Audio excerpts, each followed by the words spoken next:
This is a Gerber International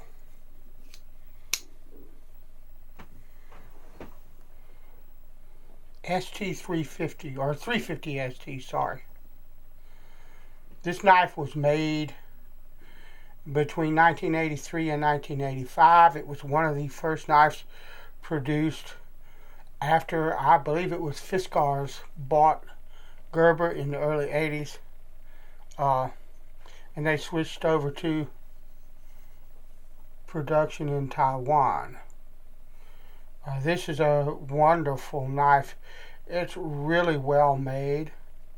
Now, I bought this knife at a thrift or a flea market 25 years ago, something like that, and this knife had been greatly abused before I got it. If you look at it, you'll see here on the back of the spine, there's a pretty heavy gouge there. Now, I got that out as much as I could, but I didn't want to take a huge pile of metal off the spine, so I blunted the impact of it, but I didn't completely remove it. But this scratch, this divot, somebody took a grinder or something to it, because on one side, I don't remember which now, there was a groove just like that, gouged into the side of the steel. And what I did was I took an oil stone similar to this and ground it down until that was pretty much gone from the blade. Now, I've done some research on this, and I found one site that said that this was made out of AUS-8 or AUS-8, however you want to pronounce it, steel, the blade. Everything else just says stainless steel, stainless steel, stainless steel. But from my own experience, it takes a really nice edge. Stainless steel liners, stainless steel bolsters. It's got rosewood or palisander, which is basically the same thing.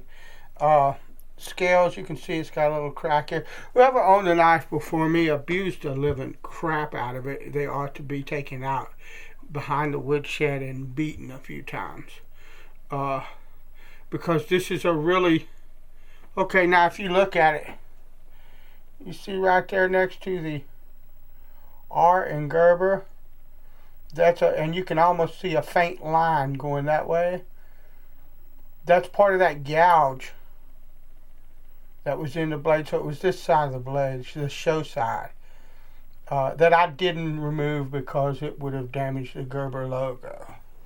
So yeah, but this is a fantastic blade, for me anyway, one that I love. And I'm going to go ahead and hone her up. What I'm going to do,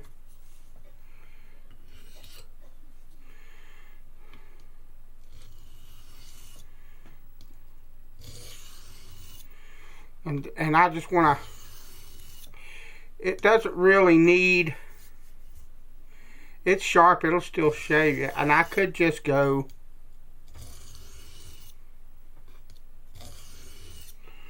with a kind of a refresh on this blade.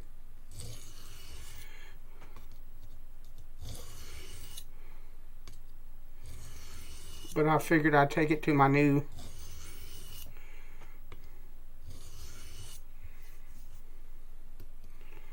Norton combo stone, and then through from soft to black.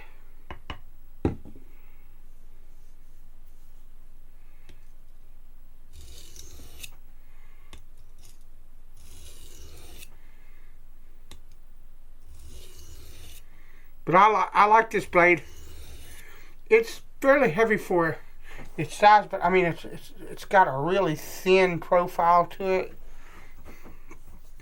You could put this thing in a pocket.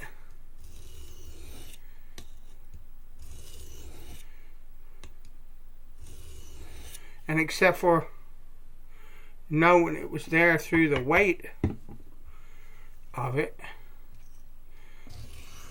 it would cause pretty much no discomfort at all,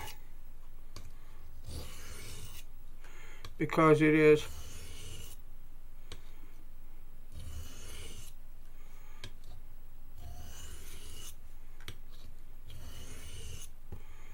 so thin.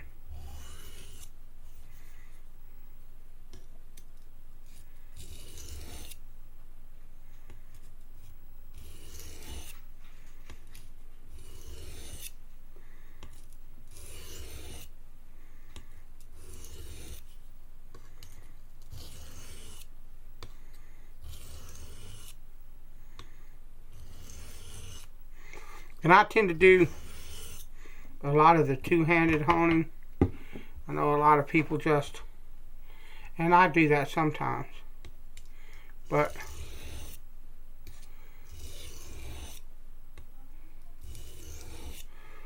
this is something that I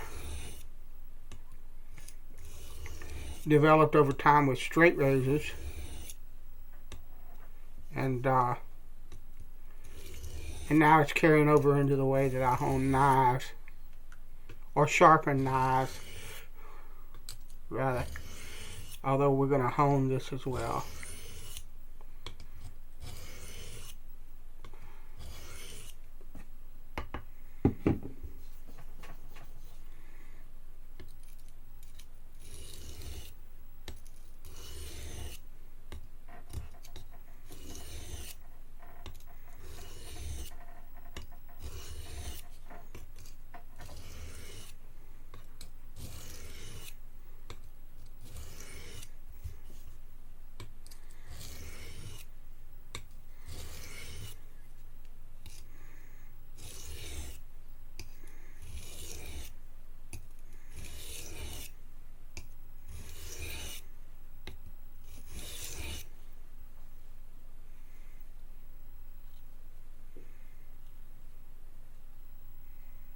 Not quite there yet.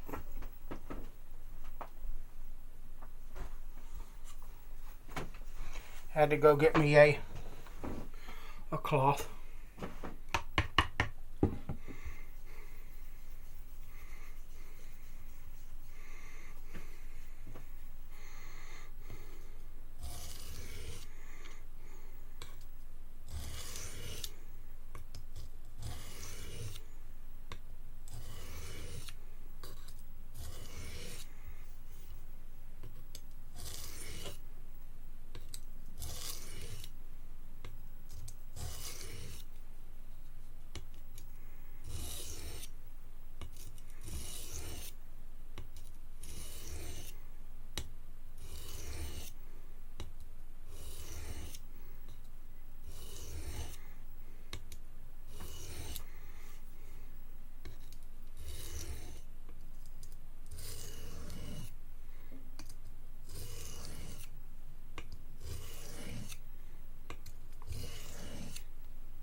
What I'm doing here, you see me rubbing that stone with my hand. This is an oil stone. I want some lubrication on this stone. You know, I don't want to hone on a dry stone or on dry areas of the stone too much, because I want the stone to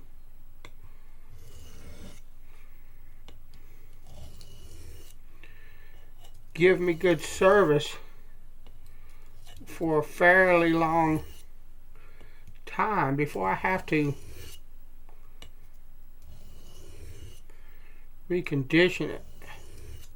And part of that it's going to be making sure I have enough lubrication to carry away the swarf and the medical again, there you go, the metal particles. This stone abrades off the edge of the knife or tool, whatever it is whatever it is that I'm sharpening with it.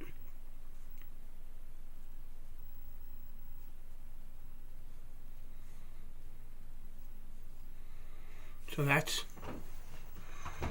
why you see me doing that, is as I hone or sharpen, there's a dry spot that'll come up.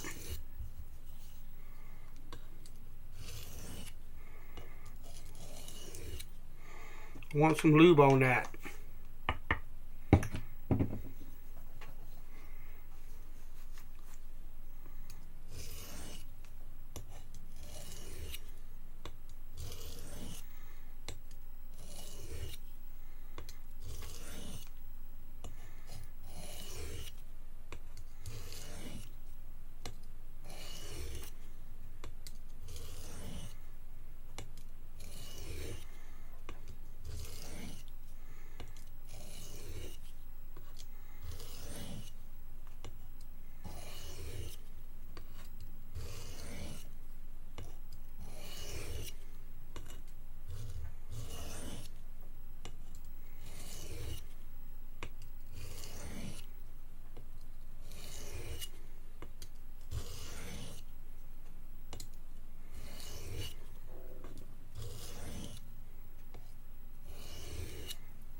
Duh.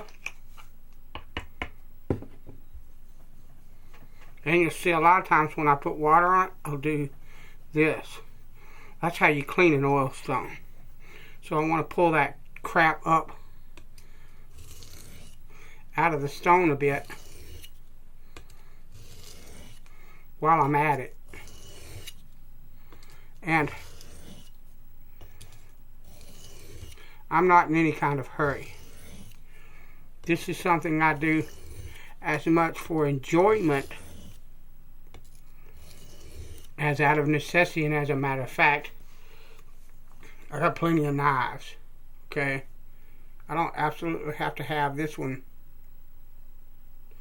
Oh, goodness, nice. Super sharp, okay?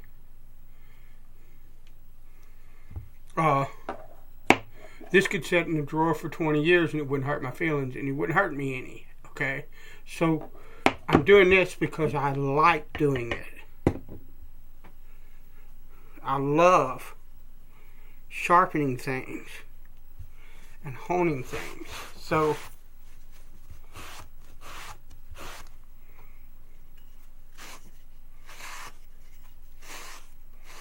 I mean, that's why I'm doing this. Alright, we're going to move from that Norton. I have a burnished side to this. I don't know if I can show you. That should. And then kind of a matte side. This stone is prepped differently because it will cut finer on this burnished side than it will on the matte side. And so, because I do not have a hard Arkansas, a standard hard, I've prepped this stone so that I can use it as a soft and a hard, or sort of to mimic a hard.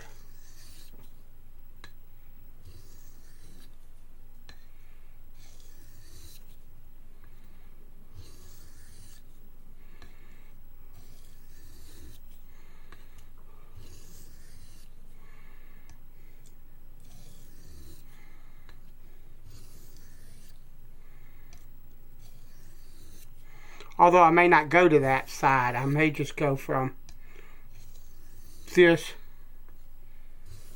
straight to the black. And that's alright. It'll work just fine.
That's beautiful.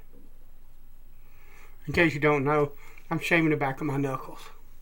When you hear me making remarks, like I tell my the people that watch my straight razor honing videos.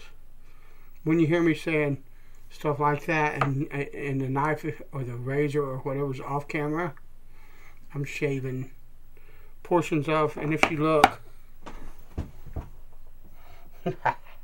I do it a lot. Okay, the back of that knuckle is almost empty of hair. I do it a lot. That's how I tell whether or not the blade, the edge, is coming along. Not just by the way that not just by the fact that it shaves, but also I can at least, and I know there's got to be others the same, can tell by the way that it cuts that hair what it feels like on my skin as it cuts that hair.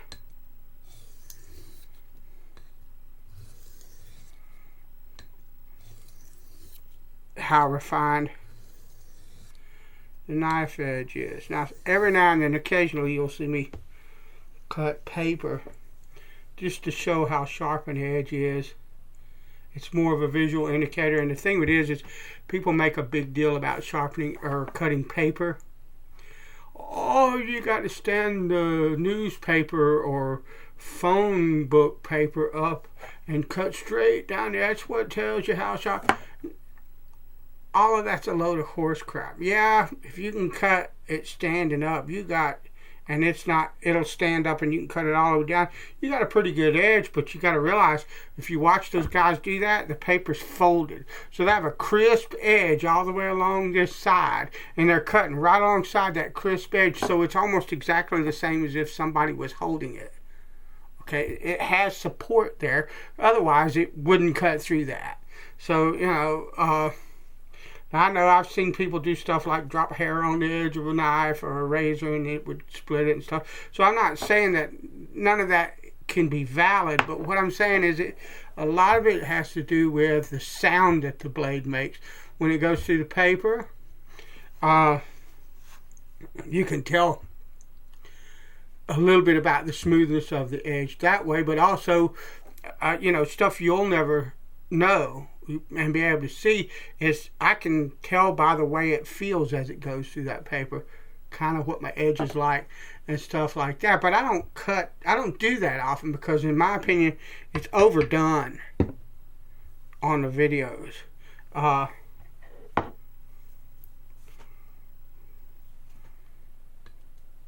not trying to impress anyone with sharpening skills. Anybody that watches this channel, because this channel this is my knife playlist, but I have this is my regular straight razor channel where I hone straights and all kinds of things, and people pretty much know, if I tell you an edge is sharp, it's going to be sharp. Okay? I also don't really get into this knife I'll take up to that black Arkansas because this knife is a nice old knife that you don't see as much anymore.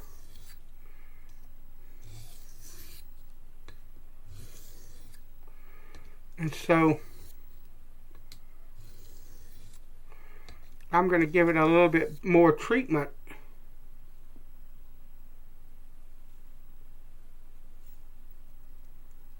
Than I normally would, because of what it is.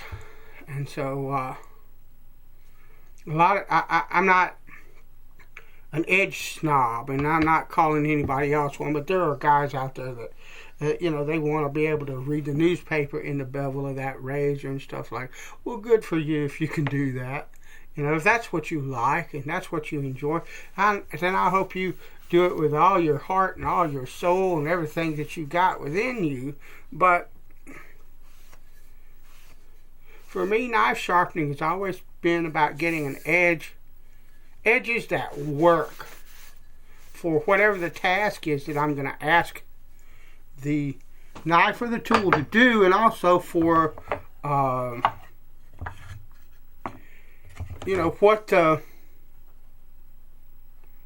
what the tool is or the knife is. Yeah, I want my burnished side. And so that's my goal. And one of the things is I'm trying to pass on freehand knife sharpening, hopefully to another generation. And I'm trying to teach people edges that work for them, how to get edges that work for them. And you can take what I'm showing you and go as far past that as you want to. You can go way beyond what I do to a knife if that's your bent, but the basic skill of sharpening the knife, that's what you need. Everything else will come like gravy. Once you learn the basic mechanics of it, how to hold the right bevel angle and keep it steady, how to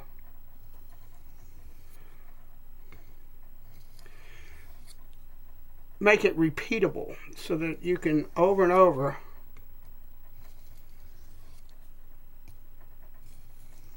get good results, then everything else will flow from that. And you can be as nerdy or geeky or picky or pick your adjective,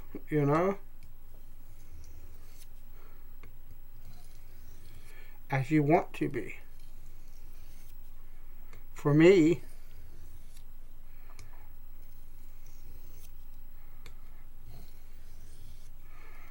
it's about getting an edge that I'm proud of and happy with when I take the knife out and use it. Okay. Alright, my camera cut off. I don't know how much of that I got. And I was kind of rambling anyway. But I was saying before I realized that it had been cut off. By the way, that's a fantastic edge. Incredible edge. And they always give incredible edges. But I was talking about, I made an analogy with the photography world. And you've got these guys that they want to come on the photography forums and pages and tell everybody else what they've done wrong with their picture. They want to take that picture and blow it up, and take somebody else's picture and blow it up and peep at the pixels and look for noise and all kind of stuff, so that they can say, you suck and I'm better than you. And meanwhile, they probably aren't doing anything worth a flying flip, but sitting in front of the computer getting fat, critiquing everybody else's work. We know how to take a photograph if, their life depended on it. Okay, there are people in the knife world like that. that they want to critique your stuff. They want to tear you down. There are people in the knife community that I watch, a wide variety in the knife community and the straight razor community, honers, sharpeners, okay? And they've got techniques, they've got ideas, they've got beliefs, they've got approaches, things they think of as fact that I don't think are facts, and I've got stuff I think are facts that they don't see as facts, okay? But I watch their videos because I love watching people sharpen things, okay? And I enjoy it, and by and large, they're good people. They just got a different viewpoint than what I do, and I've got a different viewpoint than what they do. And it's good, in my opinion, you know, there's room in my mind for other people's opinions. Now, when I sit down at the bench and go to sharpen or hone something, my approach and my beliefs and all of that are what I'm going to hold to, and those are the things that I'm going to share with you, okay? And when you get to a point where you have learned all you can from me, okay, when you get to a point where you've pretty much got it figured out and you can go on and progress, then you're going to end up with your own set of ideas about how sharpening works and how things ought to be and stuff like that. And you'll find that that's one of the reasons that I like sharpening, because what you have is it's an art form, and each individual sharpener or honer gets to put their stamp on what it is that they do with the steel and the stone. And it's just as much as an art as photography or painting a picture or music or anything else.